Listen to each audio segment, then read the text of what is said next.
El ángel que se enfrentó directamente a Lucifer, antes de que el mundo existiera, cuando el tiempo aún no había nacido, y el universo era un eco resonando en la eternidad.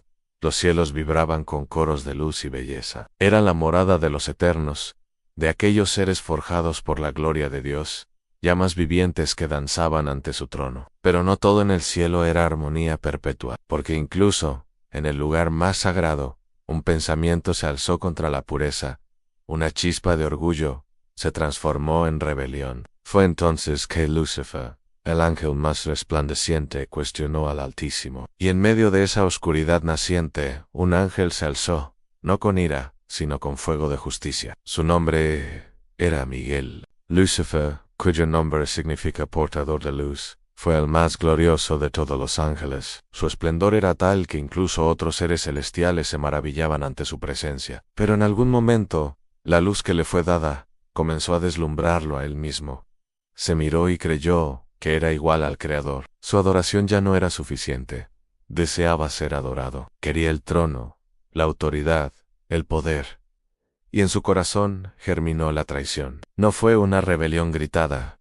Al principio fue un susurro, una idea que fue infectando a otros como una llama en hojas secas. Ángeles comenzaron a dividirse, y el cielo, por primera vez, sintió el temblor del caos. En ese momento, cuando la armonía fue rota, un ángel se puso en pie, no por orgullo, no por rivalidad, sino por fidelidad absoluta a la verdad eterna. Su nombre resonó como un rugido en los cielos An-Makal, que significa ¿quién como Dios? No era una pregunta, era un desafío, una espada en forma de palabra que desbarataba cualquier argumento de Lucifer. Porque ¿quién puede ser como Dios?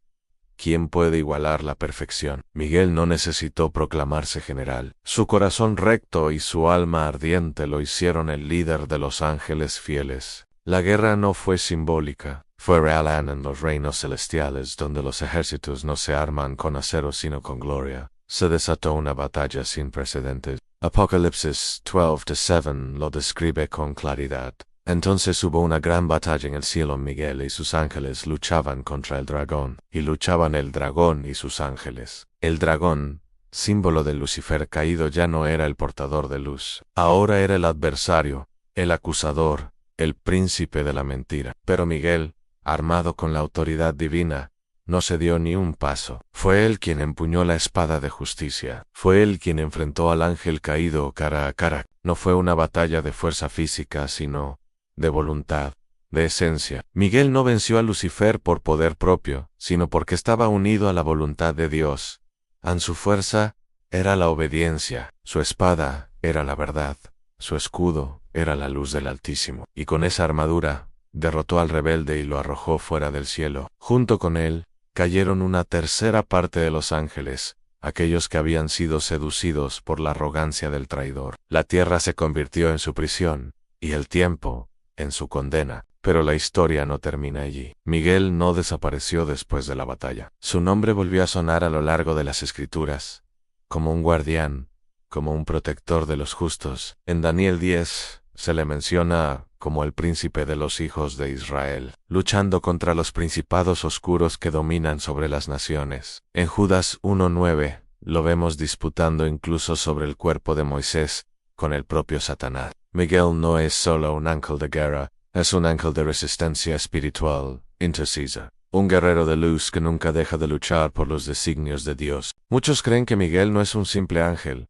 sino una manifestación directa del poder divino, un reflejo del Verbo, un símbolo del Cristo en su forma guerrera. Aunque las interpretaciones varían, lo cierto es que Miguel representa lo que el alma humana también debe llegar a ser, a un ser que no se arrodilla ante la mentira, que no se rinde ante la presión del mal, que sabe que el poder está en la fidelidad. En tiempos antiguos, los sabios decían que cada alma justa tiene un Miguel cerca, no como una figura externa, sino como una chispa interna que despierta cuando el mal se aproxima. Es esa voz que nos impulsa a resistir la tentación, ese fuego que arde cuando algo sagrado es atacado, esa fuerza silenciosa que se levanta cuando todo parece perdido. Porque la batalla entre Miguel y Lucifer no quedó en el cielo, descendió a la tierra, y se libra ahora en cada corazón. En lo oculto, su presencia no necesita manifestaciones grandiosas, porque actúa donde el alma tiembla. A veces se presenta como una palabra de aliento cuando todo parece derrumbarse. Otras,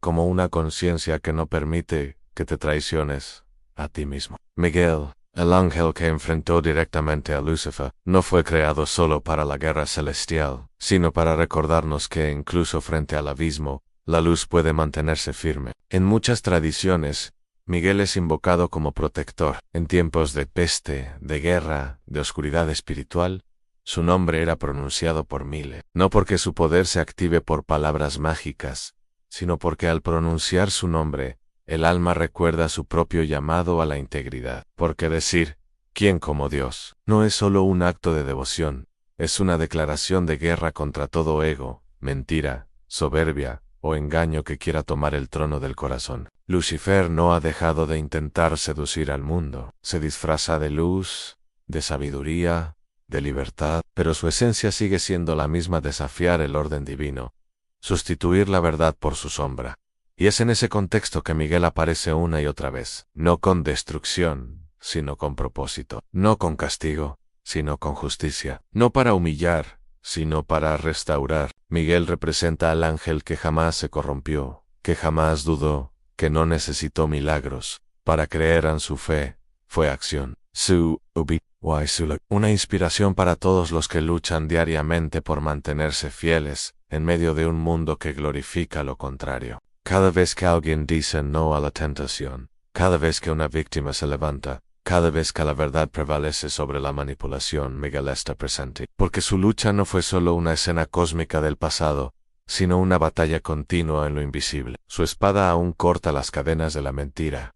Su voz aún ruge cuando un inocente clama. Y su sombra aún protege a quienes se atreven a vivir con el corazón puro. El ángel que se enfrentó directamente a Lucifer no solo ganó una batalla, marcó un camino. Mostró que, aun cuando el mal parezca glorioso y seductor, la fidelidad a Dios es más poderosa. Miguel no fue el más fuerte por sí mismo, sino el más valiente por su fe.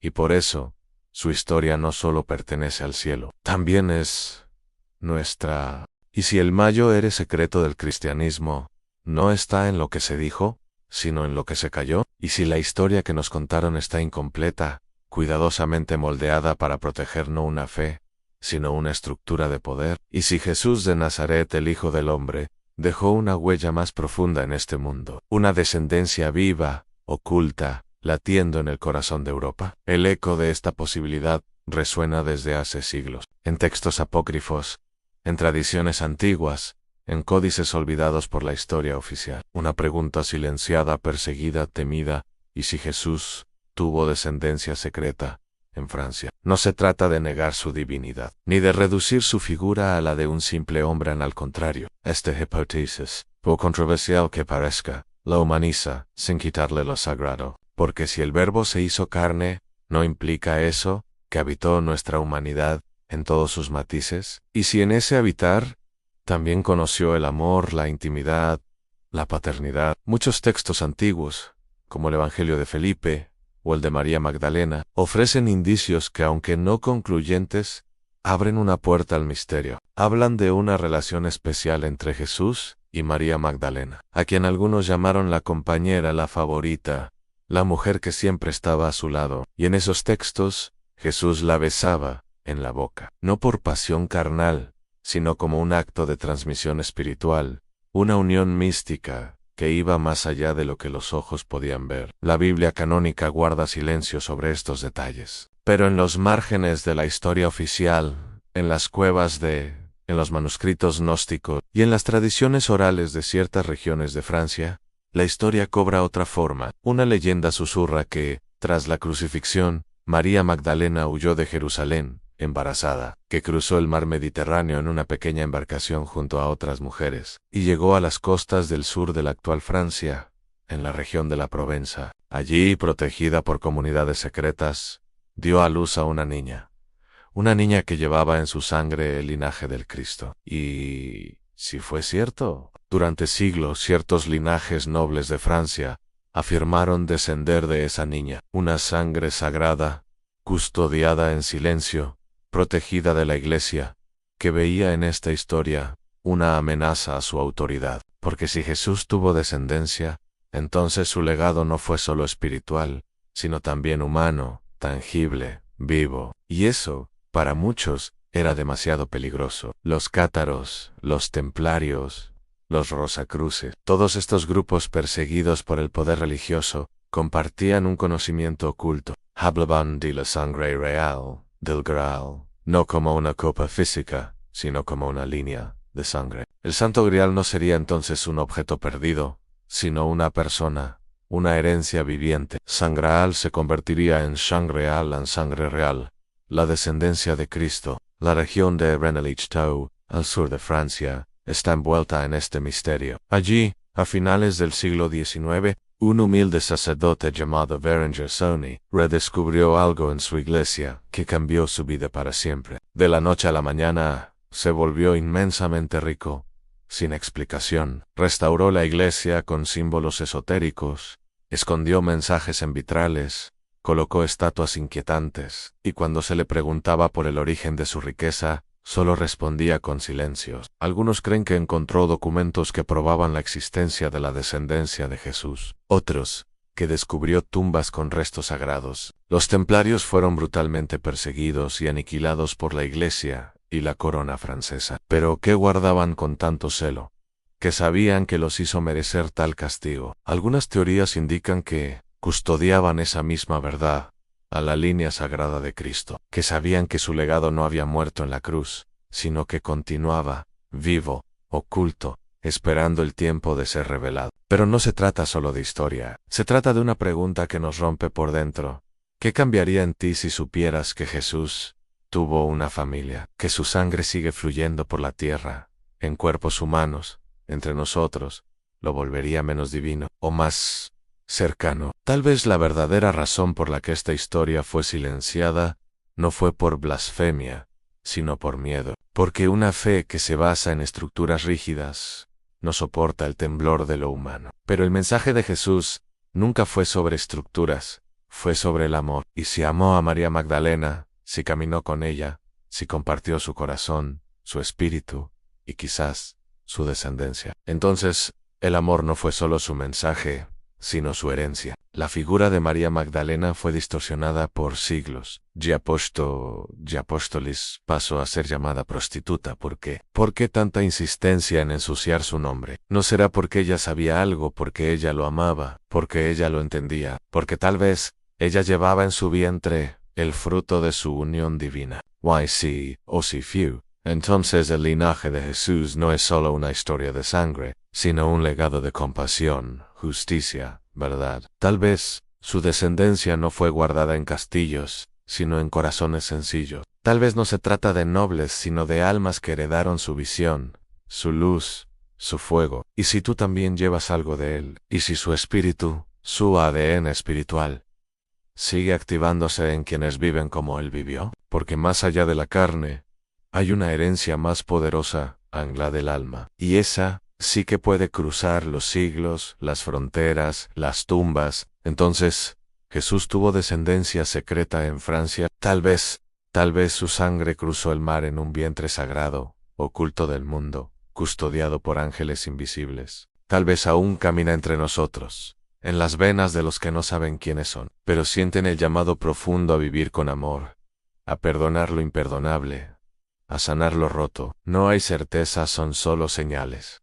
Pero el corazón que busca, entiende. El alma que escucha, despierta. Y quizás, solo quizás, el verdadero secreto nunca fue proteger un linaje, sino preparar el mundo para reconocer que lo divino puede habitar en lo humano. Que Dios puede amar como nosotros, llorar como nosotros, tener hijos como nosotros, y aún así, ser eterno. Porque si Jesús tuvo descendencia, no fue para crear una dinastía de poder, sino para sembrar una humanidad nueva. Una humanidad que nazca no solo de sangre, sino de espíritu, de verdad, de luz. Y quizás tú, leyendo esto, no estás tan lejos de ese misterio. Quizás no es una historia perdida. Quizás es un llamado. Quizás eres parte de algo que lleva siglos latiendo en silencio. Porque A veces, los secretos más grandes están escondidos justo donde nadie quiere mirar en el corazón humano, donde lo divino susurra sin ser oído. Desde el principio de los tiempos, los antiguos profetas anunciaron que un día vendría el fin, no como una destrucción absurda o una catástrofe sin sentido, sino como el cierre glorioso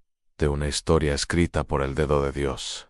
Las señales estarían allí, visibles para quienes saben mirar con los ojos del Espíritu, cielos que se abren, estrellas que caen, mares que se agitan, y milagros que desafían toda lógica humana, porque cuando el final se aproxima, el cielo no guarda silencio. El Apocalipsis no es solamente un libro, es un espejo del alma humana enfrentada a la verdad suprema. Es una revelación, una grieta abierta entre el tiempo y la eternidad, donde se desnudan los secretos del universo y se revelan los destinos de naciones y corazones. En su lenguaje críptico y simbólico, hay una verdad más profunda de lo que muchos imaginan. No es terror lo que encierra, es transformación. No es un castigo final, es una purificación necesaria. A lo largo de la historia, el mundo ha sido testigo de milagros inexplicables, desde columnas de fuego que guiaban pueblos enteros hasta resurrecciones imposibles en la era moderna. Cada intervención divina ha sido un susurro del cielo anunciando que lo sobrenatural no está lejos. Y ahora, en el umbral del fin, esos milagros se multiplican. Algunos los niegan, otros los ocultan, pero muchos están abriendo los ojos, porque Dios no ha dejado de actuar, solo que ahora lo hace con más urgencia. La humanidad se encuentra en un punto de no retorno. Guerras, pestes, hambre, división, confusión, tecnología sin alma, ciencia sin conciencia, religiones vacías, corazones fríos. Todo esto no son simples consecuencias del azar. Son el cumplimiento exacto de las palabras dichas hace miles de años por labios ungidos. Y en medio de todo, el Espíritu de Dios se mueve, llamando, despertando, marcando a los que escuchan. Hay personas incluso hoy que tienen sueños donde ven fuego descender del cielo, trompetas que suenan en la noche, ciudades que se inclinan ante una luz infinita, niños que anuncian con pureza lo que vendrá, ancianos que tiemblan al recordar las visiones que los visitan en la madrugada. No son alucinaciones, es el tiempo anunciando su clímax, es el cielo tocando la tierra. Y en medio de esta danza entre lo eterno y lo perecedero, comienzan a suceder milagros que no buscan espectáculo, sino arrepentimiento. Personas son sanadas de enfermedades terminales en medio de oraciones sinceras. Escuchan voces celestiales llamándolos por nombre. Lloran sin saber por qué. Algo dentro de ellos cambia. No pueden explicar lo que sienten, pero saben que algo sobrenatural está ocurriendo. Y eso es una señal. La tecnología avanza, el conocimiento humano explota, pero el alma se marchita. El hombre intenta ser Dios, mientras olvida al Dios verdadero. Edifica torres digitales hacia el cielo, pero ignora el clamor de los humildes. Y es entonces cuando el cielo comienza a responder, no con venganza, sino con justicia. No con destrucción, sino con advertencia. Terremotos, señales en la luna, eclipses inesperados, naciones en crisis, todo escrito, todo anunciado, pero pocos despiertan. Jesucristo habló del final. Dijo que habría engaños tan sutiles que incluso los escogidos podrían ser confundidos. Habló de guerras y humores y quejajos de hijos contra padres, de la fe enfriándose en los corazones. Pero también habló de una generación que vería todas las señales y aún así no creería. ¿Y acaso no estamos ya en esa generación? ¿No estamos viendo con nuestros propios ojos la profecía cumplida en las pantallas que nos rodean? El Apocalipsis no es solo el fin del mundo físico, es la revelación de lo que siempre estuvo oculto. Es el velo rasgado, es la separación entre luz y tiniebla, entre verdad y mentira, entre los que aman a Dios y los que aman al mundo. Es una invitación a despertar, a dejar la tibieza espiritual, a abrazar la santidad, no como un peso, sino como una armadura. En medio del caos, habrá refugio. En medio del juicio, habrá misericordia, porque Dios siempre preserva un remanente, siempre levanta voces, siempre envía señales, pero el tiempo se acorta. Las trompetas están afinadas. Los jinetes del juicio observan, y el Cordero ya se prepara para abrir el último sello. Muchos preguntan, ¿Dónde está el milagro hoy? ¿Dónde está Dios en medio del dolor? Y la respuesta es honesta, en cada latido que aún se puede rendir, en cada lágrima que se eleva al cielo con fe. El mayor milagro no es la sanidad física, sino la transformación del alma. Es cuando un corazón endurecido se quebranta, cuando un orgulloso se arrodilla, cuando un perdido encuentra el camino. Ese es el milagro más grande. Y está ocurriendo ahora, en silencio, en lo oculto, porque así trabaja el Espíritu, como viento que no se ve, pero que todo lo mueve. El final no será como las películas lo pintan. No habrá explosiones grandiosas ni efectos especiales. Será algo más profundo, real. Será la presencia gloriosa de Dios descendiendo con autoridad, separando la luz de las tinieblas y reclamando lo que le pertenece. El cielo se abrirá, el Rey aparecerá, y toda rodilla se doblará. Habrá llanto, sí, pero también habrá gloria. Habrá oscuridad, sí, pero también luz que no puede ser apagada. Habrá juicio, sí, pero también redención. Porque incluso en el Apocalipsis, el amor de Dios sigue gritando al alma humana. Vuelve a casa antes que sea tarde. Este es el tiempo no de miedo, sino de preparación. No de huida, sino de santificación. No de desesperanza, sino de despertar. Porque el final está cerca, pero también la victoria. Y los que crean, los que se mantengan firmes, los que vivan con el corazón rendido, verán con sus propios ojos el cumplimiento glorioso de cada promesa. Así como hubo un principio, habrá un final. Pero ese final no es el fin de la vida, es el fin del exilio, es el regreso del Rey, es la restauración del orden divino, es la unión de cielo y tierra. Es el día en que toda lágrima será secada, en que todo dolor será curado, en que la muerte será vencida. Apocalipsis no es destrucción, es justicia, es limpieza, es gloria, es la revelación suprema de Dios sobre todo lo creado. Y cada milagro que vemos hoy, cada sueño, cada visión, cada palabra profética, es una campana anunciando que el esposo viene, que la puerta se cerrará, que los tiempos están cumplidos. Mira las señales, no temas. Limpia tu lámpara. Llénala de aceite porque la noche es oscura, pero el amanecer está cerca. El día de gloria viene, y los que han creído, los que han esperado, los que han permanecido firmes, verán al Hijo del Hombre viniendo entre nubes, con poder y gran gloria. Los elegidos serán marcados muy pronto por Dios, nadie lo esperaba. No con tanta intensidad, no con tanta urgencia, pero el cielo ha comenzado a hablar con señales cada vez más claras. Y quienes caminan con el alma atenta, ya han empezado a sentirlo, en una separación silenciosa, una división que no se basa en templos ni en palabras, sino en algo invisible, en algo que arde por dentro. Porque muy pronto, los elegidos serán marcados por Dios, no con tinta, no con símbolos humanos, sino con fuego del cielo. Desde los rincones más remotos del planeta, algo está ocurriendo en los corazones. Personas de toda raza, lengua y nación están sintiendo un mismo llamado interior, como si algo despertara de pronto, como si un sello invisible comenzara a arder dentro del pecho. No pueden explicarlo con lógica, pero lo saben, han sido tocados. La marca no es una herida, no.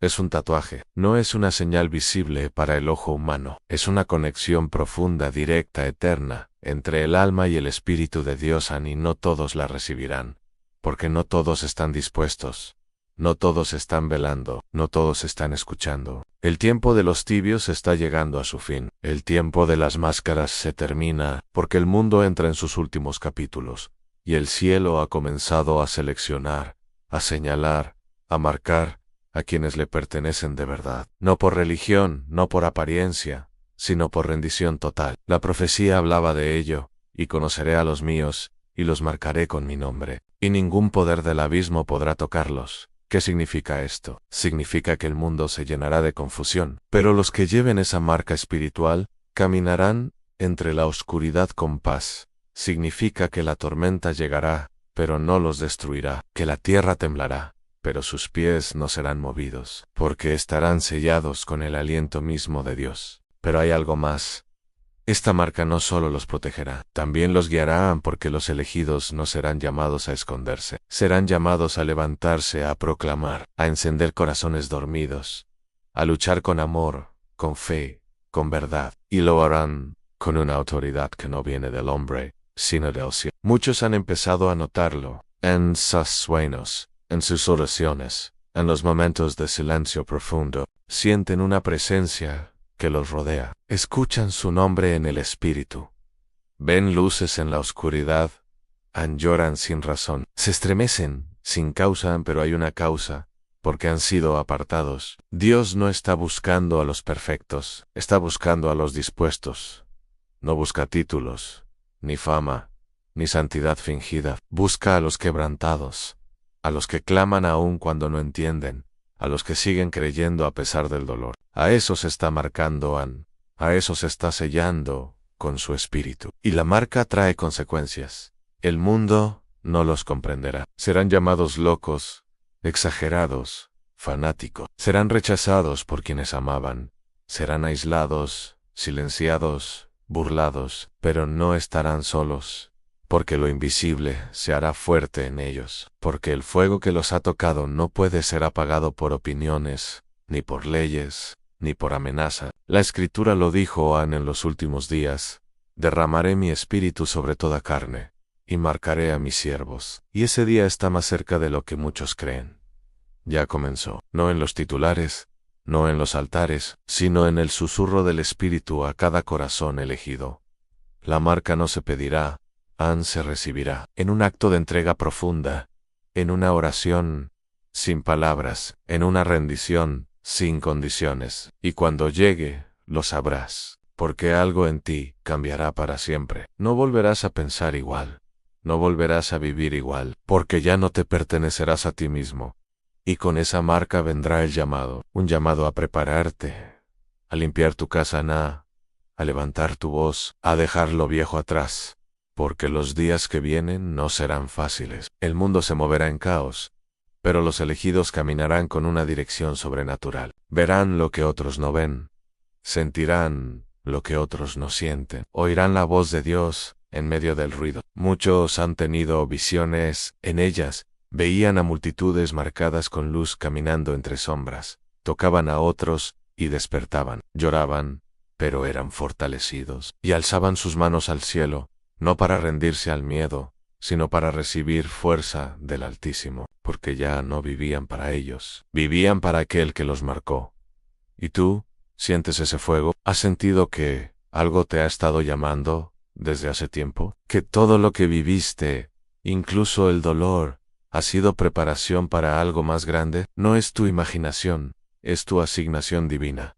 Estás siendo apartado, estás siendo sellado, y ese sello no lo puede borrar ningún hombre. Pronto, las señales serán más evidentes. Verás cómo el mundo empieza a dividirse, no por banderas, ni por ideologías, sino por espíritu. Los marcados de Dios comenzarán a brillar en la oscuridad, y los que rechacen la verdad serán atraídos a la mentira con fuerza, nunca antes vista, pero los sellados no caerán, porque llevan dentro la firma del Eterno. Y llegará el día en que esa marca espiritual sea reconocida incluso por los enemigos. Serás perseguido, pero también protegido. Serás probado, pero también elevado, porque has sido escogido para este tiempo. No es casualidad que estés vivo en esta generación. No es casualidad que estés leyendo esto. Estás siendo convocado por el cielo. Estás siendo llamado por nombre. Muchos serán marcados, pero pocos responderán, porque la marca no es un adorno, es una carga, es un peso de gloria, es un fuego que consume el yo y levanta lo divino. No es para vanagloria, mesia, no es para escapar, es para enfrentar, no es para ser servido, serva. Así que escucha bien en si sientes que algo en tu interior se está despertando. Si has llorado sin saber por qué, si has sentido que algo grande está por comenzar, es porque has sido sellado para los tiempos finales, porque el cielo está reuniendo a sus guerreros, a sus profetas, a sus adoradores, a sus siervos, y tú eres uno de ellos. Prepárate, limpia tu alma, perdona, suelta lo que te ata, porque la marca no viene sobre los que están divididos, viene sobre los que están dispuestos. Y una vez marcada tu alma, nada será igual. Verás el mundo con otros ojos, escucharás la palabra con otros oídos, caminarás sabiendo que el cielo te respalda. Y cuando llegue el día final, no serás hallado como un extraño, sino como uno de los suyos.